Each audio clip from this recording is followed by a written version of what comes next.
একটা কথা বলতে চাই।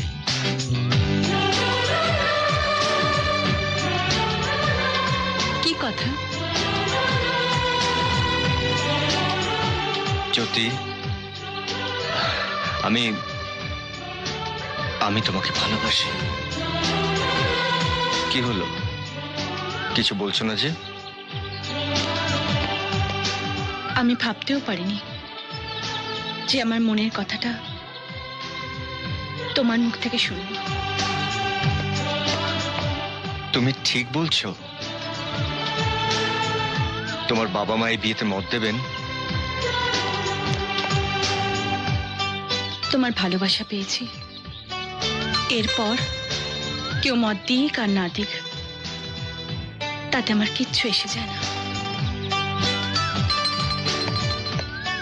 না জ্যোতি, শুধু ভালোবাসা দিয়ে সংসার গড়া যায় না, গুরুজনদের আশীর্বাদও প্রয়োজন। আমি আমি তোমাদের বাড়িতে যাব, তোমার বাবা মার সঙ্গে কথা বলবো। কবে আসবে? সামনের রোববার। আজ আসতে পারো না? আজ? হ্যাঁ, আজই। উম,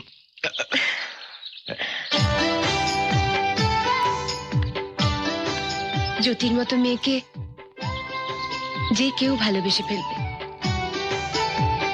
আমার এই মুখ ছোড়া দাদাটার আগে যদি কেউ বলে দেয় খুব মিস করবো রে। Best of luck. ভাবে এখানে একা দাঁড়িয়ে রয়েছিস? এমনি। তুই তোর স্বপ্নটাকে নিজের মতো করে সাজিয়েছিলি, জ্যোতির দিকটা একবারও ভেবে দেখিসনি।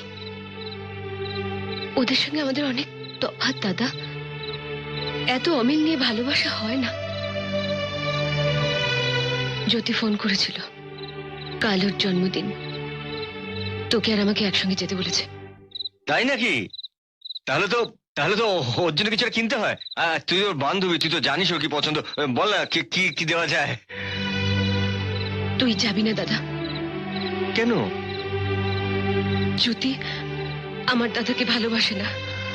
জ্যোতি গৌতমকে ভালোবাসে, তাই ওর জন্মদিনে ওকে শুভেচ্ছা জানানোর অধিকার নেই আমার?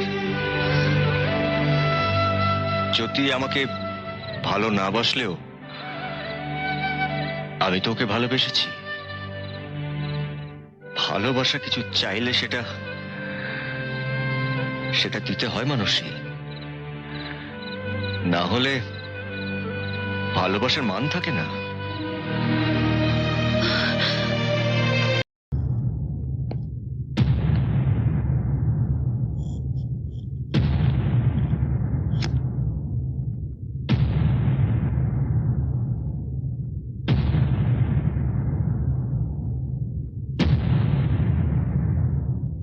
এখানে আসার সময় আমার মনের মধ্যে শুধু জ্যোতি ছিল, কিন্তু যখন চলে যাব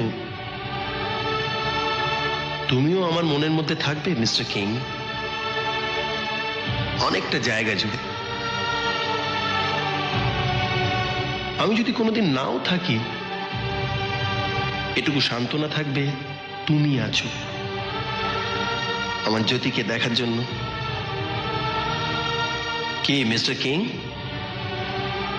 দেখবে না? গৌতম কোথায়? এই তো আমি।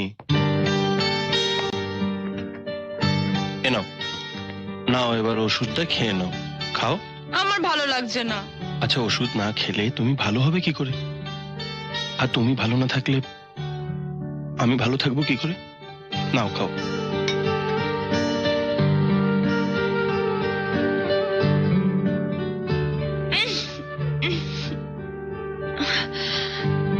Good girl.